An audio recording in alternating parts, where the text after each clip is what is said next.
အမြဲတမ်းတော့အောင်မြင်မြင်ပျော်ပျော်ရွှင်ရွှင်နေရမှာပေါ့ဒုက္ခဆိုတာအချိန်တစ်ခုနဲ့အနီရောက်လာပါ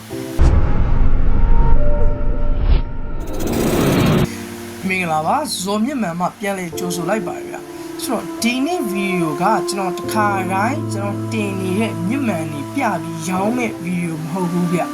ဆိုတော့ဒီနေ့ကကျွန်တော်အကြောင်းအရာလေးတစ်ခုနဲ့ပတ်သက်ပြီးတော့မိတ်ဆွေတွေကိုပြောပြခြင်းလို့ဆိုတော့တေချာတာကဒီအကြောင်းအရာနဲ့ပတ်သက်ပြီးတော့မိတ်ဆွေတို့ဘဝအတွက်ကို message တစ်ခုခုရမယ်လို့ကျွန်တော်ယုံကြည်တယ်ဆိုတော့တခါတော့ကရွာတရမှာကောင်လေးတယောက်နေထိုင်အဲ့ကောင်လေးကလေယာလုပ်ငန်းကိုသူကလွတ်ဆောင်နေတာဆိုတော့တရက်ကျတော့မိတ်ဆွေသူ့မှာအလုံးအင်မတန်မှလိမ်မာတဲ့ကျွဲတစ်ကောင်ရှိတယ်အဲ့ကျွဲရလေသူ့ရဲ့လုပ်ငန်းကိုအလုံးအင်မတန်မှစူးစမ်းပြီးလုပ်ပြီးဒီကောင်လေးစူးစမ်းတဲ့ပုံစံမျိုးဒီကျွဲလေးကလည်းစူးစမ်းပြီးတော့လုပ်ပြီးဆိုတော့သူတို့လေယာလုပ်ငန်းကသူများနဲ့မတူဘဲနဲ့လင်းလင်းမြန်မြန်မဲ့အသီးနှံတွေဖွံ့ဖြိုးတိုးတက်ပြီးတော့အလုံးအင်တန်မှစီးပွားရေးအဆင်ပြေသွားတယ်မိတ်ဆွေအဲ့လိုမျိုးနှစ်ပေါင်းများစွာကြာပြီးတကာလမှာကောင်လေးကအတွေးတစ်ခုဝင်လာတယ်ဟောငါလုပ်ငန်းတေးသေးလေးကိုဒီကျွဲလေးကလုပ်ငန်းအကြီးဖြစ်သွားအောင်ဦးညီခဲ့ပေးတာပဲဆိုတော့ဒီကျွဲငါစီမှာနှစ်အတော်ကြာအလုပ်တွေလုပ်ခဲ့ပြီးအခုဒီကျွဲုံကအနာပေးရမယ်အချိန်ကိုရောက်ရှိလို့လာအဲ့လိုအတွေးလေးဝင်လာတဲ့ဒီကောင်လေးကသူကကျွဲတစ်ကောင်ထပ်ဝယ်တယ်ဝယ်ပြီးတော့သူ့ရဲ့ကျွဲကိုဘာပြောလဲဆိုတော့ဟိုကျွဲမင်းငါနဲ့တူတူအများကြီးစူးစမ်းခဲ့ပြီးအခုမင်းနားရမယ့်အချိန်ကိုရောက်ပြီးအဲ့တော့မင်းသွားခြင်းတဲ့နေရာကိုမင်းသွားပါတော့ဆိုပြီးအကျွဲကိုလွတ်ပေးလိုက်လွတ်ပြီးတော့ကျွဲကအယံပျော်တာမိတ်ဆွေစဉ်းစားကြည့်ပါကျွန်တော်တို့ဗျာသိလားအဲ့လိုမျိုးကျွန်တော်တို့ကြောင်းပြီးရဲ့အချိန်တို့ကျွန်တော်တို့တစ်ခုခုဗျာသိလားလုပ်ငန်းတစ်ခုခုအောင်မြင်သွားတဲ့အချိန်မိတ်ဆွေဘလို့ခံစား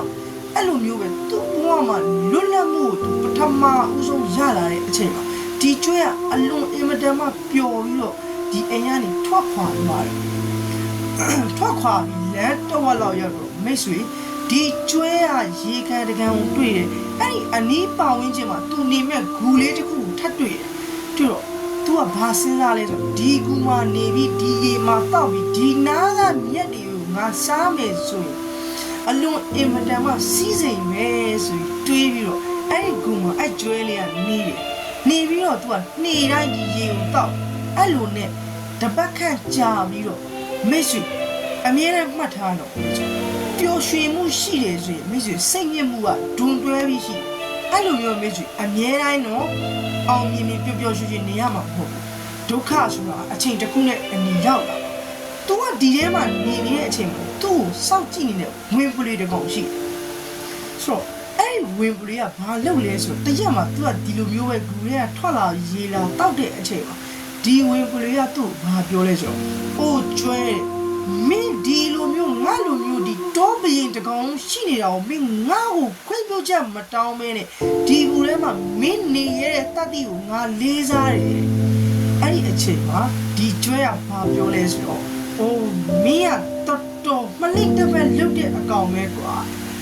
မင်းတို့တိခန္ဓာကိုတေးသေးလေးကဒီတောပရင်ပြောအောင်ဘေးပုံစံနဲ့ငါကယုံပေးရမှာလေဆိုပညာရှိစွာနဲ့ပပနဲ့သူကအဲ့လိုစကားကိုပြောပြီးအဲ့နေရာကနေထွက်ခွာလာတယ်အဲ့အောင်ညီခွေးကဒေါသတော်ပဲထွက်သွားဆိုတော့အဲ့အချိန်မှာအဲ့ဒီမှာကျွဲကပြန်သွားတယ်ပြန်ပြီးတော့ညလေးရောက်ဒီဂူရဲ့ပိုင်ရှင်ဖြစ်တဲ့ကြားကဒီဂူကိုပြန်လာနေတယ်ပဲဆိုအဲ့လိုအချိန်မှာဒီကျွဲကဂူရဲကဆိုတော့ဂူပြင်းကိုအတိုင်းသားမြင်နေရတယ်ဒါပေမဲ့ကြားကတော့ဂူရဲ့အပြင်ဘက်မှာဆိုတော့ဂူထဲကိုမမြင်ရဘူးအဲ့ချိန်မှာဒီကျွဲကဘလောက်တောင်သူ့ရဲ့ idea ထောက်ပြီးဘာလုပ်လိုက်လဲဆိုတော့ဒီကျွဲနီးလာတဲ့ဒီကြားကဒီဂူရဲကိုနီးလာတဲ့အချိန်မှာဒီကျွဲကအတဲကနေပြီးတော့အတန်တုနဲ့ဘာပြောလဲဆိုတော့ဟေးငါဘိုက်စာနေတာအတော်ကြာပြီငါ့ကိုဘုရားသခင်ကနေအစာပို့ပေးလိုက်ပြီဒီကောင်လာတယ်ငါဒီကောင်ကိုမိနေပြီစားမယ်ဆိုတော့ ဒီကြားကလန့်အောင်ကကိုရဲကဘာကောင်းလဲမသိဒီကောင်ကငေါ့တော့စားဖို့ပြောနေတယ်ဆိုပြီးတော့ဒီကြားကလန့်ပြီးတညိုးလေးထွက်ပြေးပါမိတ်ဆွေဆိုဒီကျွဲရဲ့အုံနောက်ကအင်မတန်မှပါးနဲ့တဲ့အုံနောက်ဆိုနောက်တနေ့လေကျရှားကဒီကူထဲမှာဘာကောင်းရှိမလဲဆိုပြီးသူကအတွေးနဲ့သူကအဲ့အနီးပတ်ဝန်းကျင်မှာသူကရေတောက်ချောင်းနေတာအဲ့ချိန်မှာဝင်ပလွေးကရောက်လာဆိုတော့ပထမအပကဝင်ပလွေးနဲ့ကျွဲနဲ့တော့လေကျွဲကနိုင်တော့ဝင်ပလွေးကဒေါသအင်မတန်ထွက်နေတော့ဒီတခါကြားတဲ့သူကလှည့်တိုက်ဖို့စဉ်းစားတယ်အဲ့အချိန်မှာမိတ်ဆွေဝင်ပလွေကနေပြီးတော့ကြားကိုဘာပြောလဲဆိုတော့ဟဲ့အောင်လေအထဲမှာကြားအထဲမှာကျွဲတကောင်ပဲနေတာတဲ့တခြားဘာကောင်မှမဟုတ်အဲ့ကျွဲကိုမင်းနဲ့ငါနဲ့တူတူစားတော့ကြမယ်အဲ့အချိန်မှာကြားကိုပြောလဲဆိုတော့ကျွဲတော့မဖြစ်နိုင်ဘူးဟဲ့ကောင်အထဲမှာညတော့ငါ့ကိုဒီကောင်ကစားမယ်ဆိုလို့ငါမှကြောက်လန့်ပြီးထွက်ပြေးလာရတာအဲ့အချိန်မှာဝင်ပလွေကရီပြီးတော့ဘာပြောလဲဆိုတော့မင်းတော့လင်ခံလိုက်ရပြီအထဲမှာကျွဲတကောင်ပဲရှိမယုံရင်မင်းနဲ့ငါနဲ့လောင်းမယ်ဆိုပြီးတော့ဝင်ပလီကကြားကိုပြောလိုက်အဲ့အချိန်မှာဟုတ်ပြီဒါဆိုရင်ငါမင်းကိုတော့မယုံနိုင်ဘူးဒါဆိုရင်ဝင်ပလီကဘာပြောလဲမင်းနဲ့ငါနဲ့တယောက်ခွန်တာကိုတယောက်ကြိုးချီပြီးတူတူသွားမယ်ကွာ